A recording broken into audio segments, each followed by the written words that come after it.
அத்தை வந்திருந்தா அவங்க உன்னை ஈஸ்வரின்னு தானே கூப்பிட்டுருப்பாங்க. துளசி நான் கூப்பிடுவாங்க. அதுவும் கரெக்ட் தான். ஆனா இன்னைக்கு எனக்கு மூளை அந்த அளவுக்கு வேலையே பண்ணலையேக்கா. அதான் டக்குன்னு பயந்துட்டேன். அது சரி, அத்தை எப்ப வந்தாங்க? ஐயோ எனக்கே தெரியலக்கா.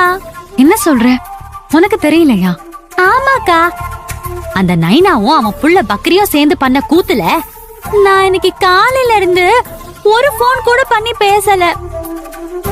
இப்பதான் அவங்க கிட்ட இருந்து ஒரு போன் வந்துச்சா, என் தம்பி செந்தில் தான் பேசினான்.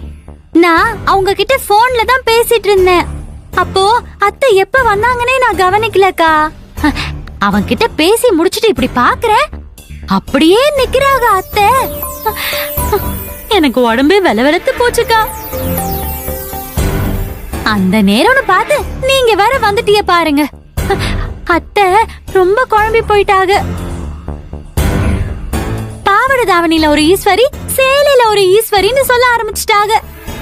எனக்கு என்னமோ நாம 2 பேரும் அவங்க கிட்ட வசமா மாட்டிட்டோம்னு தோணுதுக்கா. துளசி, அத்தை உன் ரூம்ல இருப்பாங்கன்னு நான் கொஞ்சம் கூட எதிர்பார்க்கல. அதனாலதான் நான் பாட்டுக்கு கேர்லெஸ்ஸா உள்ள வந்துட்டேன். இங்க வந்து பார்த்தா அத்தை நின்னுட்டு இருக்காங்க. அவங்கள பார்த்ததும் நானே ஷாக் ஆயிட்டேன். ஆனா அத்தை நம்ம 2 பேரையும் பார்த்தத நினைச்சு நீ ஒன்னும் பயப்பட வேண்டாம். அத்தைக்குதான் ஞாபகம் மறதி இருக்குல்ல, அதனால அவங்க நம்ம 2 பேரையும் ஒன்னா பார்த்ததையும் சீக்கிரமா மறந்துடுவாங்க. அதனால நீ இத நினைச்சு அனாவசியமா மனச போட்டு குழப்பிக்காது. அப்படின்னா அத்தை 2 ஈஸ்வரி விஷயத்த மறந்துடுவாங்க இல்லையா? மறந்துடுவாங்க தான். எதுக்கும் நான் இன்னைக்கு அத்தை ரூம்க்கு படுக்க போற மாதிரி போறேன்.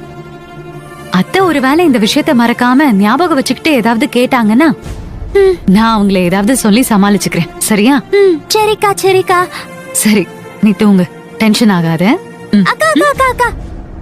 என்ன துளசி? அது வந்துக்கா, ஊர்ல அம்மாவுக்கு உடம்பு சரியில்லையா. உமாதான் அம்மாவை டாக்டர் கிட்ட கூட்டிட்டு போய் காட்டியிருக்கா. அவதான் கஞ்சியெல்லாம் வச்சு கொடுத்துட்டு போனாலாம்.